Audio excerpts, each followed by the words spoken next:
हाय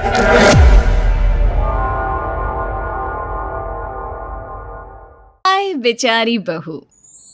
सरिता की शादी एक अच्छे परिवार में हुई है। उसका पति रोहन उसे बहुत प्यार करता है। घर में उसकी सास शांति और ननद मीनाक्षी भी है, जो सरिता के किसी काम में दखल अंदाजी नहीं करती। लेकिन फिर भी सरिता को ऐसा लगता है कि दुनिया की सबसे ज्यादा बेचारी बहू वही है और सबसे ज्यादा अत्याचार उसी पर हो रहा है। माँ जी, ये लीजिए आपकी चाय। अरे बहू, तूने इतनी ज्यादा चीनी क्यों डाल दी चाय में? हाय हाय माँ जी, मैंने तो उतनी ही मीठी बनाई है जितनी मीठी आपको पसंद है। माँ जी, आपको तो मेरे हाथ की चाय अच्छी ही नहीं लगती। जब देखो कुछ न कुछ कमी निकाल ही देती हो। अरे बहू, तू एक बात के पीछे ही पड़ जाती है। मैंने ऐसा कब कहा कि तू रोज चाय खराब बनाती है? सरिता अपने कमरे में चली जाती है और फोन उठाकर अपनी माँ से बात करती है। हेलो माँ, कैसी हो आप? क्या कर रही हो? मैं तो ठीक हूँ, पर तू बता, तेरा मूड कैसा है? तेरी आवाज से लग रहा है कि कुछ तो हुआ है तेरे ससुराल में। अरे क्या बताऊँ माँ, यहाँ तो हर समय मेरे साथ बहुत बुरा व्यवहार होता है। मैंने अपनी सास के लिए इतनी अच्छी चाय बनाई, लेकिन मेरी सास चाय पीते ही मुझे 4 बातें सुना दी। बेटी, तू इतनी छोटी छोटी बातों पर ध्यान ही क्यों देती हो? तुम्हारी सास ने कुछ बोल भी दिया तो क्या हो गया, वो बड़ी है ना तुझसे। माँ ने इतना समझाया, लेकिन इस बात का सरिता पर कोई असर नहीं हुआ। अपनी बेचारी बहू की छवि वो बदलना ही नहीं चाहती। अगली सुबह सब नाश्ते की टेबल पर बैठकर नाश्ता कर रहे थे, तभी सरिता ने अपने पति से कहा, सुनिए जी, मुझे ना आज बाजार से कुछ सामान लेकर आना है। आज आप ऑफिस से आने के बाद मुझे लेकर चलना ना। भाभी, मुझे भी कुछ किताबें खरीदनी है। आप दोनों जा ही रहे हो तो मेरी किताबें भी ले आना। लो, अभी तो बात ही की है बाजार जाने की, तो एक फरमाइश आ गई। माँ जी, आप भी बता दो कुछ, और हाँ, मोहल्ले वालों से भी बोल दो अगर वो कुछ मंगवाना चाहते हो तो। बेचारी मीनाक्षी अपना सा मुंह लेकर रह गई। ये सब देखकर रोहन से चुप नहीं रह गया और वो गुस्से में बोला, सरिता, क्या हो गया है तुम्हें? मीनाक्षी ने तो सिर्फ किताबों के लिए बोला है। तुम्हें मीनाक्षी से इस तरह से बात नहीं करनी चाहिए। माफी मांगो उससे अभी। क्या? मैं माफी मांगू? दिन भर आपके घर के काम करूं मैं, आपकी और आपके घर वालों की बातें सुनूं मैं, और अब माफी भी मैं मांगू? ऐसा कभी नहीं हो सकता। ये बोलकर सरिता वहां से चली जाती है। एक दिन उनकी पड़ोसन घर आती है। अरे सरिता, क्या कर रही है?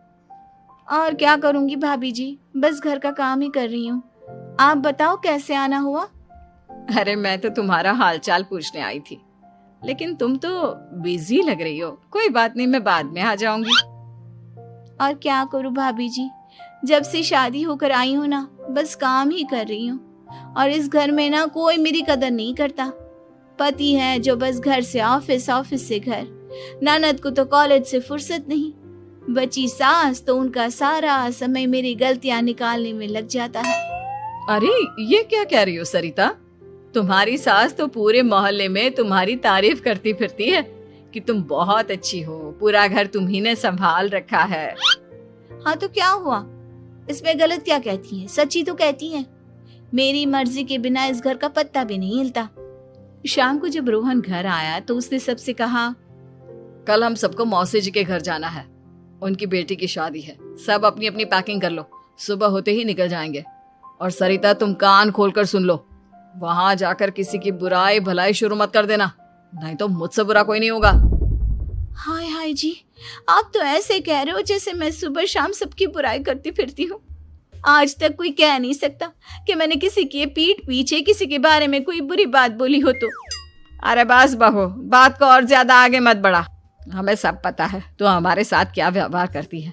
ये बात घर तक रखना, शादी में किसी को कुछ मत बोलना, नहीं तो सब कहेंगे कि शांति की बहू कितना बोलती है। हाँ हाँ, सब कुछ तो मैं ही बोलती हूँ ना। आप लोग तो हर समय फूलों की बारिश करते रहते हो मेरे ऊपर। सारी गलती मेरी है जो मैं इस घर में आई। सबका कितना ध्यान रखती हूँ, लेकिन फिर भी मेरी तो आप लोगों की नजर में कोई कदर ही नहीं है। अगली सुबह सब लोग मौसी जी के घर पर चले जाते हैं। वहां पर शादी का माहौल होता है, सब जगह चहल पहल होती है, बहुत सारे मेहमान आए हैं। सरिता को वहां बहुत अच्छा लग रहा है। वो अपने मन में सोचती है, यहाँ कितना अच्छा लग रहा है, कितनी रौनक है। मैं यहाँ किसी से ज्यादा बात नहीं करूंगी।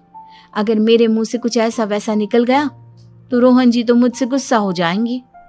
सरिता ये सब सोच ही रही थी कि वहां रोहन की कजिन साक्षी आ गई और सरिता से बोली, आप सरिता भाभी हो ना? जितना आपके बारे में सुना था आप तो उससे भी ज्यादा सुंदर हो। हाँ वो तो है, मेरी सुंदरता की तारीफ सब करते हैं। मेरे मायके में तो सब यही बोलते हैं कि रोहन जी की किस्मत बहुत अच्छी है जिन्हें मैं मिली। लेकिन आप कौन है? मैंने आपको पहचाना नहीं। मैं रोहन भैया की कजिन हूँ। आपकी शादी पर नहीं आ पाई थी ना, इसलिए आप मुझसे मिली नहीं कभी। शांति मौसी और मीनाक्षी आपकी बहुत तारीफ करते हैं। क्या कहा तुमने? मेरी तारीफ? कभी नहीं। मेरे ससुराल वाले कभी मेरी तारीफ कर ही नहीं सकते। मैं इतनी अच्छी हूँ, मेहनती हूँ, लेकिन उन्हें तो मेरी कदर ही नहीं। सारा दिन घर का काम करती हूँ, फिर भी मेरी सास ना मुझे सुनाती रहती है, और पति भी मेरी सास की साइड लेते हैं। ना कभी बाहर ले जाते हैं, ना कहीं घुमाने। अगर घुमाने के लिए कभी बोल भी देना तो उनकी बहन बीच में आ जाती है। मैं कैसे रह रही हूँ उस घर में, ये मैं ही जानती हूँ। सरिता की ये बातें सुनकर साक्षी को बड़ी हैरानी हुई। अब वो हर किसी के सामने अपनी बढ़ाई और ससुराल वालों की बुराई करने लगी। रोहन और शांति को सरिता पर बहुत गुस्सा आया, लेकिन वो चुप रहे। अगले दिन जब वो अपने घर पर आए, सरिता, तुमने क्यों सबके सामने मेरी इज्जत का तमाशा बनाया? तुमसे बोला था ना कि चुप रहना। अजी ऐसा भी क्या कह दिया मैंने जो इतना भड़क रहे हो? तुम जहां जाती हो अपना रोना शुरू कर देती हो, कभी किसी दूसरे की बात ही नहीं सुनती, बस अपनी कहती रहती हो। तुमने सबके सामने हमारा तमाशा बनाकर रख दिया है। हे भगवान, मुझे अपने पास बुला ले। जिस घर में मेरी कदर ही नहीं, उस घर में मेरा क्या काम? अरे क्या करूंगी मैं यहाँ रहकर? जो भी आता है मुझे सुनाकर चला जाता है। मैं तो किसी से कुछ नहीं कहती। सीधी सादी बहू मिल गई है ना सबको, तो जो जी में आए वो करो। सरिता ने अपने आगे किसी को कुछ बोलने ही नहीं दिया, और उस दिन भी उसने सबके सामने खुद को बेचारी बना ही दिया। अगले दिन मीनाक्षी कॉलेज के लिए लेट हो रही थी, इसलिए वो हर काम जल्दी जल्दी कर रही थी। अपना नाश्ता लेने किचन में गई और पतीले में रखे गरम दूध को गिलास में डालने लगी। दूध का पतीला उसके हाथ से छूट गया और गरम गरम दूध उसके हाथ पर गिर गया। ओए माँ, हाय मेरा हाथ, माँ मेरा हाथ जल गया। मीनाक्षी की आवाज सुनकर सरिता दौड़ती हुई आई। ये क्या किया तुमने? तुम्हें नाश्ता चाहिए था तो मुझसे बोल देती, मैं क्या मना करती थी? अब पता नहीं कितने दिन की मुसीबत पाल ली तुमने। सरिता मीनाक्षी को उसके कमरे में ले गई और उसका बहुत ख्याल रखा।